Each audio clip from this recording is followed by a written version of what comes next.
স্ত্রীদেরকে আল্লাহ কি দায়িত্ব দিয়েছে একটা ফ্যামিলিকে সুন্দর করতে, একটা দাম্পত্য জীবনকে সুন্দর করতে। স্ত্রীর 1 নম্বর দায়িত্ব হচ্ছে she should make a comfort to her husband. স্ত্রীর উচিত স্বামীর জন্য ঘরটাকে প্রশান্তির নীড় বানিয়ে রাখা। কি বানিয়ে রাখা? প্রশান্তির নীড়। স্ত্রী হওয়া উচিত এমন যাকে দেখলে স্বামীর চোখ জুড়ায়, স্বামীর প্রাণ জুড়িয়ে যায়, স্বামীর হৃদয়টা ঠান্ডা হয়ে যায়, ঠিক কিনা? আর স্ত্রীর দিকে তাকালে যদি মেজাজ গরম হয়ে যায়, মেজাজ খিটখিটে হয়ে যায়, ঝামেলা আছে না নাই? ঝামেলা আছে। এজন্য মেহেরবানি করে আমাদের বোনরা যারা এমন কোনো কাজ করবেন না যেটা স্বামীর মেজাজকে খিটখিটে করে দেয়, কারণ আল্লাহ তাআলা আপনাদেরকে তৈরি করেছে লিতাসকুনু ইলাইহা, স্বামী আপনার কাছে গেলেই যেন তার হৃদয়টা প্রশান্ত হয়ে যায়, ঠিক কিনা? অনেক স্ত্রী আছে না জেনে না বুঝে স্বামীর সাথে এমন খিটখিটে মেজাজ দেখায় যেটা স্বামীর জন্য মেনে নেওয়া কষ্টকর। স্বামীর জন্য একটা ত্রাস হয়ে দাঁড়ায় স্ত্রী, ত্রাস। অনেক স্বামী আছে স্ত্রীর এরকম আচরণের কারণে, অতিরিক্ত প্রেসার ক্রিয়েট করার কারণে স্ত্রীদেরকে ভয় পায়। এজন্য বোনদেরকে বলবো লিতাসকুনু ইলাইহা, এমন ভাবে আপনি আপনার স্বামীর সামনে নিজেকে প্রেজেন্ট করেন যাকে আপনাকে দেখলে আপনার স্বামীর চোখ জুড়িয়ে যায়, হৃদয়টা প্রশান্ত হয়ে যায়, আপনাকে দেখলেই আপনাকে ভালোবাসতে মনে চায়, ঠিক কিনা? এজন্য রব্বুল আলামিন বলেন আমি নারীদেরকে তৈরি করেছি লিতাসকুনু ইলাইহা, যেন পুরুষেরা স্ত্রীদের সংস্পর্শ যখন পায় পুরুষদের হৃদয়টারে প্রশান্ত করে দেয়। কে? রব্বুল আলামিন বলেছেন খাদিজার জন্য জান্নাতে আমি এমন একটা ঘর বানিয়েছি যেই ঘরের মধ্যে কোনো বিশৃঙ্খলা নাই। খাদিজার জন্য জান্নাতে এমন একটা প্রাসাদ আমি বানিয়েছি যেই প্রাসাদের মধ্যে কোনো আওয়াজ নাই, কোনো কোলাহল নাই, কোনো বিশৃঙ্খলা নাই। কারণ খাদিজা আমার নবীকে এমন একটা ঘর উপহার দিয়েছে যেই ঘরের মধ্যে কোনো বিশৃঙ্খলা ছিল না, আওয়াজও ছিল না। পড়েন সুবহানাল্লাহ। আল্লাহ রাসূল যখন সারাদিন কাফেরদের মাঝে কোরআনের দাওয়াত দিতেন, কোলাহল মারামারি জীবনের ঝুঁকি নিয়ে মক্কার কুরাইশদের মাঝে যখন দাওয়াত দিতেন, সব বিশৃঙ্খলা ঝামেলা গোলমাল শেষ করে রাতের বেলায় যখন খাদিজার ঘরে বিশ্বনবী ঢুকতেন, বিশ্বনবীর হৃদয়টারে প্রশান্ত করে দিত কে? আম্মাজান খাদিজা বিশ্বনবী সাল্লাল্লাহু আলাইহি ওয়াসাল্লামের জন্য এমন ঘর উপহার দিয়েছেন যেই ঘরে বিশ্বনবী আসলে বিশ্বনবীর হৃদয়টা ঠান্ডা হয়ে যেত। সুবহানাল্লাহ পড়েন। অনেক স্ত্রী আছে স্বামী ঘরে ঢুকলেই ঘরে আটা নাই, রুটি নাই, চাল নাই, ডাল নাই, এটা লাগবে ওইটা লাগবে, ওখানে যেতে হবে, একটার পর একটা ফিরিস্তি বলে বেড়ায়, আছে না নাই? না, এটা করবেন না। আপনার কি লাগবে এই সব দায়িত্ব আল্লাহ তাআলা স্বামীকে দিয়েছে, স্বামীকে জানাবেন। তবে ধীরে সুস্থে, ধীরে সুস্থে স্বামীর জন্য ঘরটাকে এমন করে রাখতে হবে যেন ঘরে ঢুকলেই স্বামীর হৃদয়টারে প্রশান্ত করে দেয় কে? এজন্য স্ত্রীর প্রথম দায়িত্ব ঘরটারে প্রশান্তির নীড় বানানো। একটা সুখী দাম্পত্য জীবনের জন্য স্ত্রীর 2 নম্বর দায়িত্ব হচ্ছে স্বামীকে ইন্সপায়ার করা, স্বামীকে সাহস জোগানো, পিছন থেকে ড্রাইভিং পুশের মতো কাজ করা। কারণ স্বামীকে যখন স্ত্রী সাহস যোগায় স্বামীর সাহস বেড়ে যায়, ঠিক কিনা? আল্লাহর হাবিব সাল্লাল্লাহু আলাইহি ওয়াসাল্লামের কাছে কোরআনের আয়াত নাযিল হলো ইকরা বিসমি রাব্বিকাল্লাযী খালাক খালাকাল ইনসানা মিন আলাক ইকরা ওয়া রাব্বুকাল আকরাম আল্লাযী আল্লামা বিল কলম আল্লামাল ইনসানা মা লাম ইয়ালাম। পড়েন আল্লাহু আকবার। সূরাতুল আলাকের 5 আয়াত হেরা গুহায় যখন নাজিল হয়ে গেল, বিশ্বনবী সাইয়েদনা জিবরাইলকে নিজ আকৃতিতে দেখলেন, পা থেকে মাথা পর্যন্ত দেখে বিশ্বনবী ভয় পেয়ে গেলেন। বিশ্বনবী সাল্লাল্লাহু আলাইহি ওয়াসাল্লামের হৃদয় কাঁপতে আরম্ভ করলো। কোরআনের 5 আয়াত নিয়ে হেরা গুহা থেকে বিশ্বনবী আম্মাজান খাদিজাতুল কুবরা রাদিয়াল্লাহু তাআলা আনহার কাছে চলে আসলেন। এসে ডেকে বললেন, খাদিজা জাম্মিলুনি জাম্মিলুনি, কম্বল দিয়ে তুমি আমারে চাপা দাও, আমার ভয় লাগছে, মনে হয় আমি বাঁচব না। আম্মাজান খাদিজা বললেন, কি হয়েছে আপনার? বিশ্বনবী বললেন, বিশাল বড় একটা লোক কোরআনের 5 আয়াত নিয়ে এসেছে। ওই লোকের পা হেরা গুহার মধ্যে, মাথাটা আকাশের উপরে, এত বিশাল সত্তা, বিশাল কোন মানুষ জীবনে আমি দেখি নাই। এসে সে পরিচয় দিয়েছে সে নাকি জিবরাইল ফেরেশতা।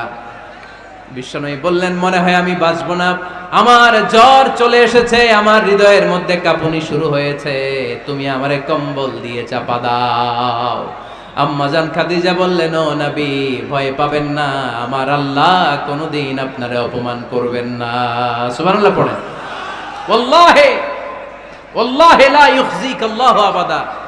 নবী গো, আল্লাহ আপনারা অপমান করবেন না, কারণ আপনার মধ্যে এমন এমন ভালো ভালো গুণ আছে, এই গুণাবলীগুলি যে মানুষের মধ্যে থাকে তাকে আমার রব কোনোদিন অপমান করতে পারে না। চিল্লায় বলেন ঠিক কি না? নবী হে, ইন্নাকা লা তাসিলুর রাহিমা, আপনি আত্মীয়তার সম্পর্ক বজায় রাখেন। ও নবী, তাসদুকুল হাদিসা, সব সময় আপনি সত্য কথা বলেন। ওয়া তাহমিলুল কাল্লা, আপনি মানুষের বোঝা টেনে দেন। ওয়া তাকসিবুল মা'দুমা, যার উপার্জন করার কেউ নাই, নিজে গায়ে খেটে আপনি তারে উপার্জন করে দেন। ওয়া তুঈনু আলা নাওয়াইবিল হক, সত্য যেখানে বিপন্ন সেখানে আপনি সাহসী সৈনিকের মতো দাঁড়িয়ে যান। সুবহানাল্লাহ। নবী হে, আপনি ভয় পাবেন না, কারণ আপনি এমন অসাধারণ ব্যক্তিত্ব, এমন জনকল্যাণমূলক কাজের আঞ্জাম আপনি দেন, এরকম লোককে আল্লাহ কখনো অপমান করতে পারে? আপনি চালিয়ে যান, আপনাকে থামানোর মতো অপশক্তি গোটা বিশ্বে দ্বিতীয়টা নাই। চিল্লায় বলেন ঠিক কি না? বিশ্বনবীকে সাহস জুগিয়েছেন, এরকম সাহস জোগানোর মতো স্ত্রী আমাদের দরকার আছে না নাই?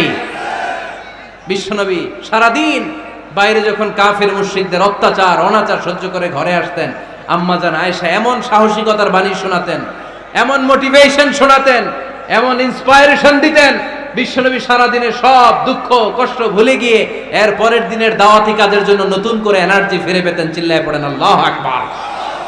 এজন্য স্ত্রীর 2 নাম্বার কাজ হচ্ছে স্বামীকে সাহস যোগানো। 2 নাম্বার কাজ কি? স্বামীকে সাহস যোগানো, স্বামীকে সাপোর্ট দেয়া। স্ত্রীর 3 নাম্বার কাজ হচ্ছে স্বামীর ডাকে সাড়া দেয়া। কি দেয়া? স্বামী যদি স্ত্রীর সঙ্গ পেতে চায়, স্ত্রীর ওই ডাকে সাড়া দিতে হবে। রাতের বেলা স্বামী যদি স্ত্রীর সঙ্গ চায়, আর স্ত্রী যদি সঙ্গ না দিয়ে চলে যায়, ফজর পর্যন্ত স্ত্রীর উপর আল্লাহর ফেরেশতারা লানত দিতে থাকে। চিল্লায় পড়েন নাউযু বিল্লাহ। তবে হ্যাঁ, ভ্যালিড যদি কোনো কজ থাকে, ভ্যালিড কজ, অসুস্থতা, অন্যান্য কমপ্লেক্সিটি যদি থাকে, সেটা ভিন্ন ব্যাপার। কিন্তু ইগোর কারণে, ইগো, মেজাজ দেখিয়ে, রাগ দেখিয়ে কোনো বোন যদি স্বামীর আহ্বানে সাড়া না দিয়ে মুখ ফিরিয়ে চলে যায়, ফজর পর্যন্ত আল্লাহর ফেরেশতারা ওই মহিলার উপর লানত দিতে থাকে। আওয়াজ করে পড়তে হবে নাউযু বিল্লাহ। আবার বিশ্বনবী বলেছেন, খবরদার, রমজান ছাড়া কোন নফল রোজা কোন স্ত্রী যদি রাখতে চায়, নফল রোজা রাখার আগে স্বামীর কাছ থেকে যেন সে অনুমতি নিয়ে নেয়। নফল রোজা, আওয়াজ করে বলেন কি রোজা? ফরজ রোজা না। দিনের বেলা যেহেতু রোজা রাখতে হয়, কোন নারী, কোন যুবতী নারী, বয়স্ক নারীদের কথা ভিন্ন, কোন যুবতী নারী যদি নফল রোজা রাখতে চায়, সে তার স্বামীর পারমিশন নেবে। কারণ হয়তো স্বামী দিনের বেলা স্ত্রীর সঙ্গ চেতে পারে, ঠিক কিনা? এজন্য স্বামীর কাছ থেকে পারমিশনের দরকার আছে না নাই? দাম্পত্য জীবনকে সুখময় করতে হলে একজন স্ত্রীর 4 নম্বর দায়িত্ব হচ্ছে নিজের সতীত্বের হেফাজত করা। 5 নম্বর দায়িত্ব হচ্ছে স্বামীর সম্পদের হেফাজত করা। সাইয়েদনা আবু সুফিয়ান রাদিয়াল্লাহু তাআলা আনহু ছিলেন খুব কৃপণ মানুষ, বিষ্ণু ইসা ইসলামের শ্বশুর। সেই বুখারীতে এসেছে, ওনার স্ত্রী এসে আল্লাহ রাসূল সাল্লাল্লাহু আলাইহি ওয়াসাল্লামের কাছে বলেন, ইয়া রাসূলুল্লাহ, ইন্না আবা সুফিয়ান রাজুলুন শাহীহ। হে আল্লাহর রাসূল, আবু সুফিয়ান খুব কৃপণ মানুষ, আমার আর আমার সন্তানদের খরচের জন্য যে টাকা পয়সা লাগে আমার স্বামী দেয় না। এখন আমার স্বামীর অনুমতি ছাড়া সিন্দুক থেকে টাকা নেয় আমার জন্য জায়েজ কিনা? আল্লাহর হাবিব বললেন, হ্যাঁ, স্বামী যদি কৃপণ হয় তাহলে ফ্যামিলির খরচের জন্য যতটুকু দরকার অতটুকু নিতে পারবা, ওইটারে ক্ষমা করে দিবে কে? আমাদের অনেকের মধ্যে অনেক কৃপণ লোক আছে না নাই? এই কৃপণ লোক যদি থাকে, আপনার অনুমতি ছাড়াও ভাবি আপনার পকেট থেকে টাকা নিতে পারবে। কৃপণ যারা, তাদের পারমিশন ছাড়া পকেট থেকে, আলমারি থেকে টাকা নিয়ে যতটুকু দরকার ফ্যামিলির ততটুকু খরচ করা যাবে, অতিরিক্ত খরচ করা যাবে না। 6 নাম্বার দায়িত্ব হচ্ছে ছেলে মেয়েদেরকে দেখাশোনা করা, ছেলে মেয়েদেরকে বুকের দুধ খাওয়ানো। অনেক মা আছে ছেলে মেয়েদেরকে বুকের দুধ খাওয়াতে চায় না, আছে না নাই? হ্যাঁ, ডানু খাওয়ায়, ডানু। আর কি খাওয়ায়? হ্যাঁ, মিল্ক ভিটা, আর নিডো, নেসলে, সেরেলাক, আর হ্যাঁ বায়োমিল্ক, মাশাআল্লাহ, অনেক নাম জানেন তো আপনারা। মেডিকেয়ার, তো এই বুকের দুধ খাওয়াতে চায় না অনেক মায়েরা। আপনার বুকের দুধের মধ্যে বাচ্চাদের জন্য আল্লাহ রাব্বুল আলামিন ন্যাচারাল ভ্যাকসিন দিয়ে দিয়েছেন, চিল্লায় পড়েন সুবহানাল্লাহ। ন্যাচারাল, প্রাকৃতিক টিকা, বাচ্চার জীবনের প্রথম টিকাটা, সন্তানের জীবনের নবজাতক শিশুর প্রথম টিকাটা আল্লাহ তাআলা মায়ের বুকের শাল দুধের ভেতরে দিয়ে দিয়েছেন, সুবহানাল্লাহ পড়ে। টিকাগুলো তো বাজার থেকে কিনতে হয়, প্রথম টিকাটা আল্লাহ ফ্রি দিয়ে দিয়েছে, সুবহানাল্লাহ পড়বেন না? এজন্য রাব্বুল আলামিন বলেন, ওয়াল ওয়ালিদাতু ইউরদি'না আওলাদাহুন্না হাওলাইনি কামিলাইনি লিমান আরাদা আন ইউতিম্মার রাদাআ। দুনিয়ার প্রতিটা মায়ের উচিত টানা 2 বছর তাদের সন্তান সন্ততিদেরকে দুধ খাওয়ানো। কয় বছর? আওয়াজ করে বলতে হবে, কয় বছর? মায়ের বুকের দুধ যে ছেলেগুলো খায় না, এদের ব্রেনের গ্রোথ হয় না, এগুলো হয় বলদা নাম্বার 1। কি হয়? বলদা নাম্বার 1। ফার্মের মুরগির মতো এগুলা। ফার্মের মুরগি দেখছেন? হ্যাঁ, ফার্মের মুরগি দেখবেন যে দোকানে যখন কিনতে যাবেন, এটারে নিয়ে যেখানে ওজন করে ওইখানে বসা রাখলে ওইখানেই বসে থাকে, আধা ঘন্টায় উঠবে না, এটা বসেই থাকে। আর গ্রামের মুরগি দেখছেন, দেশি মুরগি, ধরতে পারবেন এটারে, খবর আছে, ঘাম ছুটায় ছাড়বে। তো মায়ের বুকের দুধ যেগুলা খায় এগুলা দেশি মুরগির মতো, আর এই নিডু খায় যেগুলো, এগুলো 1 নাম্বার বলদা হয়, আর ফার্মের মুরগির মতো হয়, ঠিক কিনা? উদাহরণটা দিলাম এই জন্য, আপনার সন্তানের ভবিষ্যতের কথা বোঝানোর জন্য উদাহরণটা দিয়েছে। বুকের দুধ খাওয়াবেন, এর মধ্যে আল্লাহ তাআলা এমন নিউট্রিশন, পুষ্টি গুণ দিয়ে মায়ের বুকের দুধকে আল্লাহ তাআলা সমৃদ্ধ করেছে, বাচ্চার ব্রেইনের গ্রোথ হয়, বাচ্চার হাড্ডিগুলো খুব শক্ত হয়, সে ইনফিরিয়রিটি কমপ্লেক্সে ভোগে না, হীনমন্যতায় ভোগে না, জীবনের যেখানেই যাবে সেখানেই সে হবে সফল। চিল্লায় বলেন ঠিক কিনা? অনেক মা আছে বুকের দুধ খাওয়াতে চায় না, ডানু খাওয়ায়, নিডু খাওয়ায়, আবার নিজেদের কাজের জন্য ব্যস্ত, ছেলে মেয়েদেরকে সময় দেয় না, আছে না নাই?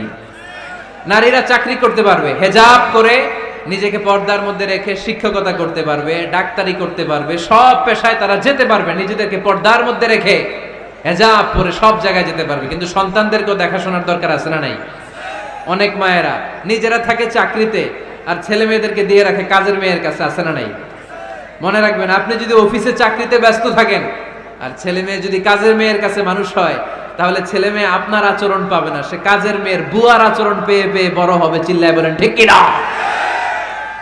এক একটা নারীকে আল্লাহ তাআলা এক একটা ফ্যামিলির ম্যানেজিং ডাইরেক্টর বানিয়ে দিয়েছে। A woman is an MD of a family. একজন নারী একটা ফ্যামিলির ম্যানেজিং ডাইরেক্টর। এখানে অনেক কাজ আছে মিয়া, এখানে তার ফুড ম্যানেজমেন্ট এনশিওর করতে হয়, এখানে অনেক ডিপ্লোমেসি জানা লাগে। একজন নারীকে ফ্যামিলিতে টিকে থাকতে হলে কূটনীতি লাগে, শাশুড়ির সাথে বউয়ের ঝগড়া আছে না নাই, এটা ম্যানেজ করতে হয়। একান্নবর্তী ফ্যামিলি হলে স্বামীর ভাই বোন এদের মন মানিয়ে চলতে হয়, পুরো ঘরটাকে হ্যান্ডেল করতে হয়। এখানে আছে ফুড ম্যানেজমেন্ট, এখানে আছে ক্লিনিং ম্যানেজমেন্ট, এখানে আছে ডিপ্লোমাসি। পুরো ঘরের মধ্যে তো বিশাল একটা অফিস। এই কাজ ফেলে দিয়ে মহিলারা বাইরে ঘুরে বেড়ায় না, ফ্যামিলি সামলান। আপনি যদি ঘরমুখ হন তাহলে আপনার ফ্যামিলির মধ্যে বরকত দিয়ে এটাকে সমৃদ্ধ করে দিবে কে? তাহলে সুখী দাম্পত্য জীবনের 6 নম্বর ফর্মুলা হচ্ছে ছেলে মেয়েদেরকে সময় দেয়া। ছেলে মেয়েদেরকে সময় দেন। Spending money, spending time is more important than spending money for children. ছেলে মেয়েদের জন্য টাকা ব্যয় করার চেয়ে ছেলে মেয়েদের সাথে সময় ব্যয় করা বেশি গুরুত্বপূর্ণ, ঠিক কিনা? এমন অনেক ফ্যামিলি আছে আমি দেখেছি যে বাবাও চাকরিজীবী, মাও চাকরিজীবী, আছে না নাই? হয় ডে কেয়ারে না কাজের বুয়ার কাছে মানুষ হইতেছে। বাবা মারা যখন সকালে অফিসের জন্য বের হয় তখনও ছেলে মেয়ে ঘুমায়, আবার রাতে যখন মিটিং সিটিং সব শেষ করে ঘরে আসে তখনও ছেলে মেয়েগুলো ঘুমায়। শুক্রবার ছাড়া বাবা মার ছেলে মেয়েদের দেখা নাই। এরকম ফ্যামিলি আছে না নাই? ঢাকাতে পারিবারিক এই ক্রাইসিস, এই সংকটগুলো আমরা প্রায়ই শুনি। আল্লাহ তুমি আমাদের ফ্যামিলিগুলোরে বরকতময় করো, আমাদের ফ্যামিলিতে যেন আমরা জান্নাতি ইমেজ উপভোগ করতে পারি, তুমি তৌফিক দান করো। আওয়াজ করে পড়বো আমিন। 7 নাম্বার দায়িত্ব, বিশ্বনবী বলেছেন খবরদার, স্বামী পছন্দ করে না এমন কোন লোককে স্ত্রী যেন ঘরে অ্যালাউ না করে। স্বামী পছন্দ করে না এমন কোন লোককে আপনার স্ত্রী ঘরে অ্যালাউ করতে পারবে? আমার বোনেরা খবরদার, আপনার স্বামীর পারমিশন ছাড়া, আপনার স্বামী পছন্দ করে না এরকম কোন লোককে আপনার ঘরে আপনি অ্যালাউ করতে পারবেন না। 8 নাম্বার, স্বামীকে আর্থিকভাবে সহযোগিতা করা। যদি স্ত্রী ধনী হয়, আমরা সব এক করে ফেলছি, আসলে ইসলামের দৃষ্টিতে স্বামীর ব্যালেন্স আলাদা, স্ত্রীর ব্যালেন্স আলাদা। স্বামীর যাকাত আলাদা, স্ত্রীর যাকাত আলাদা, ঠিক কি না? স্ত্রী ধনী হতে পারে, স্ত্রীর আলাদা সম্পদ থাকতে পারে। যদি স্ত্রীর সম্পদ থাকে, স্ত্রীর উচিত তার সম্পদ দিয়ে তার স্বামীকে এস্টাবলিশ হতে, স্বাবলম্বী হতে সহায়তা করা। যদিও এটা আল্লাহ তাআলা আবশ্যক করে দেন নাই, কারণ আর্থিক ফিনান্সিয়াল সব কাজগুলোকে স্বামীর উপরে ফরজ করেছে কে? ফিনান্সিয়ালি 1 টাকা খরচ করা, 1 টাকার দায়ভার নেয়া কোন স্ত্রীর উপরে আল্লাহ আবশ্যক করে নাই। তারপরেও স্ত্রী যদি ধনী হয়, স্ত্রীর যদি জায়গা জমি থাকে, সম্পদ থাকে, তাহলে স্ত্রীর উচিত তার স্বামীকে স্বাবলম্বী হতে সহযোগিতা করা, ঠিক কিনা? আমরা মডেল হিসেবে আম্মাজান খাদিজা রাদিয়াল্লাহু তাআলা আনহার জীবনের দিকে যদি তাকাই, তাহলে দেখব উনি অনেক মহিয়সী, গরিয়সী একজন ব্যবসায়ী নারী ছিলেন। আম্মাজান খাদিজা রাদিয়াল্লাহু তাআলা আনহা ওনার ব্যবসায় স্টাফ হয়ে বিশ্বনবী ওনার সাথে পরিচিত হলেন। বিশ্বনবীর আমানতদারিতায় মুগ্ধ হয়ে আম্মাজান খাদিজা বিশ্বনবীর বিয়ের প্রস্তাব দিলেন। আম্মাজান খাদিজা রাদিয়াল্লাহু তাআলা আনহার সাথে বিশ্বনবীর যখন বিয়ে হয়ে যায়, বিয়ের পরে আম্মাজান খাদিজা বলেন, ও বিশ্বনবী, আমার যত সম্পদ আছে, আমার ব্যবসায়ের যত মালামাল আছে, যত সম্পদ আছে, সব আমি আপনার পায়ের সামনে এনে রেখে দিলাম। আপনি দিয়ে দিলাম, সব সম্পদ আপনারা আমি দিয়ে দিলাম। আপনি ইচ্ছে মতো মানুষকে দান করতে পারেন, খরচ করতে পারেন, দাওয়াতি কাজে, মুসলিমদেরকে আজাদ করার কাজে আপনি ব্যয় করতে পারেন। আওয়াজ করে পড়েন আল্লাহু আকবার। আম্মাজান খাদিজাকে যদি আমরা মডেল হিসেবে ধরি, তাহলে প্রতিটা বোনের উচিত তাদের যদি অর্থকড়ি থাকে, সম্পদ থাকে, স্বামীকে স্বাবলম্বী হতে ওই সম্পদ দিয়ে সাহায্য করার দরকার আছে না নাই? কথা বলেন না কেন? 9 নাম্বার, স্ত্রীর দায়িত্ব দাম্পত্য জীবনকে সুখময় করতে নিজেকে স্বামীর সামনে বিউটিফাই করে উপস্থাপন করা। নিজেকে বিউটিফাই করে, মেকআপ করে স্বামীর সামনে উপস্থাপন করা। আমি আমার মা বোনদেরকে বলবো, আপনারা নিজেদেরকে গুছিয়ে সাজিয়ে স্বামীর সামনে উপস্থাপন করুন। অনেক বোনেরা আছে বাইরে যাওয়ার সময় পার্লারিং করে, মেকআপ করে, সুন্দর জামা কাপড় পরে বাইরে যায়, আর স্বামীর সামনে আসলে বুয়ার মতো থাকে। আছে না নাই? স্বামীর সামনে পচা জামা, ছিঁড়া জামা, চুলের মধ্যে নাই সুগন্ধি, নিজেকে গুছিয়ে রাখে না, সামলে রাখে না, কাজের বুয়ার মতো নিজেকে উপস্থাপন করে স্বামীর সামনে। আর বাইরে গেলে মেকআপ করে, পার্লারিং করে যায়। হওয়া দরকার ছিল উল্টা, বাইরে আপনি সাদা সিধা ভাবে যাবেন, বোরকা দিয়ে নিজেকে ঢেকে যাবেন। বাইরে যাওয়ার সময় কোনো নারী পারফিউম ইউজ করে যেতে পারবে না। নারীরা যত পারফিউম ইউজ করতে মনে চায় আপনার বেডরুমে, আপনার স্বামীর সামনে, ঠিক কিনা? স্বামীর সামনে পারফিউম ইউজ করেন, নিজেকে উজাড় করে সাজান স্বামীর জন্য। এই প্রতিটা সাজুগুজুতে সওয়াব আছে না নাই? ইসলাম কতটা চেক এন্ড ব্যালেন্স, কতটা ভারসাম্যপূর্ণ জীবন ব্যবস্থা। খবরদার, নারীরা ডিওডোরেন্ট ইউজ করে বাইরে যেতে পারবে, যেটা সে তার আর্মপিটে ইউজ করে, কিন্তু ঝাঁঝালো পারফিউম বোরকার উপর দিয়ে মেরে কোনো নারী বাইরে যেতে পারবে? কথা বলেন।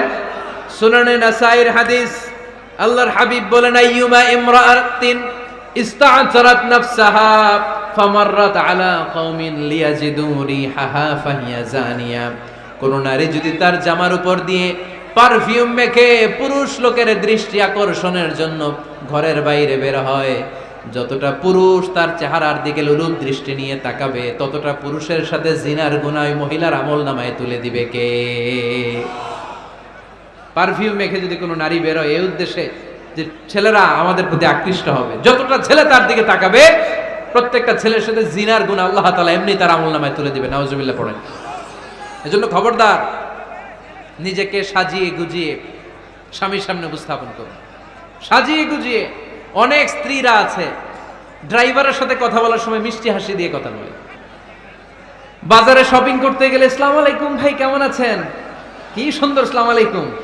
স্বামীর সামনে আসলে আর এই মিষ্টি কথাটা নাই, আসলে নাই। বাইরে তোমার চিকন গলায় কিসের আসসালামু আলাইকুম? হ্যাঁ, না, বাইরে আপনি আসসালামু আলাইকুম দিতে যাবেন না, ঝটপট করে কর্কশ ভাষায় কথা বলে শেষ। কেউ ফোন দিয়েছে, হ্যালো কে? স্বামীকে চায়, উনি বাসায় নাই, কাট।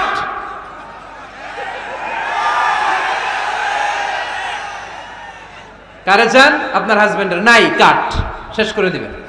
মিষ্টি মিষ্টি আসসালামু আলাইকুম বলা যাবে নাকি? খবরদার, খবরদার। বাজার করতে গেলে কি মিষ্টি হাসি, দোকানে গেলে কি মিষ্টি আলাপ, ড্রাইভারের সাথে কি সুন্দর কথা, সিএনজি ওয়ালার সাথে কি সুন্দর আলাপ, আর ঘরে আসলে এই চেহারাটারে এরকম করে রাখে, আছে না নাই? ঘরে আসলেই স্বামীর সাথে খিটখিটে মেজাজ। না বোনেরা, উল্টো করে ফেলছেন আপনি। বরং স্বামী ছাড়া অন্যদের সাথে কথা শর্টকাটে সারবেন, যাতে কোনো ফিতনা চলে না আসে। চিল্লায় বলেন ঠিক কিনা? আর নিজেকে স্বামীর জন্য উজাড় করে সাজান, পার্লারিং করেন, বিউটিফিকেশন করেন, মেকআপ করেন, বেডরুমে পারফিউম মাখেন, নিজেকে উজাড় করে স্বামীর জন্য সাজান। সওয়াব দিয়ে আপনার আমলনামাটারে পূর্ণ করে দিবে কে? বিশ্বনবী যখন সফরে যেতেন, সফর থেকে ফিরে আসার সময় ডিরেক্টলি স্ত্রীর ঘরে যেতেন না। বিশ্বনবী একজনকে ঘরে পাঠিয়ে দিতেন, মদিনা রূপকণ্ঠে কিছু সময় অপেক্ষা করতেন আর বলতেন, আজকে আমি আয়েশার ঘরে যাব, আয়েশারে যে বলো আমি এসেছি। কয়েক ঘন্টা পরে আয়েশার ঘরে আমি ঢুকবো। সুবহানাল্লাহ পড়েন। স্ত্রীকে সময় দিতেন, কারণ স্ত্রী হয়তো কাজ করে, ঘর গুছায়, ঘেমে থাকতে পারে, তাকে নিজেকে গুছানোর জন্য সময়ের দরকার আছে না নাই? লম্বা সফর শেষ করে, সেই বুখারীর হাদিস, বিশ্বনবী যখন সফর শেষ করে মদিনায় ফিরতেন, ডিরেক্টলি স্ত্রীর কাছে যেতেন না, মদিনার উপকণ্ঠে ওয়েট করতেন এবং বার্তাবাহককে পাঠাতেন, যে বলো যে আজকে আমি সফিয়ার ঘরে থাকবো। সফিয়াকে সময় দিতেন 2-1 ঘন্টা, যাতে নিজেকে সাজিয়ে নিতে পারে। সুবহানাল্লাহ পড়ো। আমার বোনেরা, আমার মায়েরা, খবরদার, আপনার স্বামীর ভেতরে আপনার জান্নাত, আপনার স্বামীর ভেতরে আপনার জাহান্নাম। আপনার স্বামীর মনকে খুশি রাখতে পারলে জান্নাতের দরজাগুলো আপনার জন্য খুলে দিবে কে? ক্যাপাসিটির বাইরে কিছু চাবেন না। এই 10টা স্ত্রীদের দায়িত্ব। এই 10টা পয়েন্ট যদি কোনো স্ত্রী স্বামীর জন্য এইভাবে স্যাক্রিফাইস করে করে এইভাবে আঞ্জাম দিতে পারে, এই স্ত্রীদের জন্য জান্নাতের দরজাকে খোলা রেখেছে কে? আওয়াজ করে বলতে হবে, খোলা রেখে দিয়েছেন কে?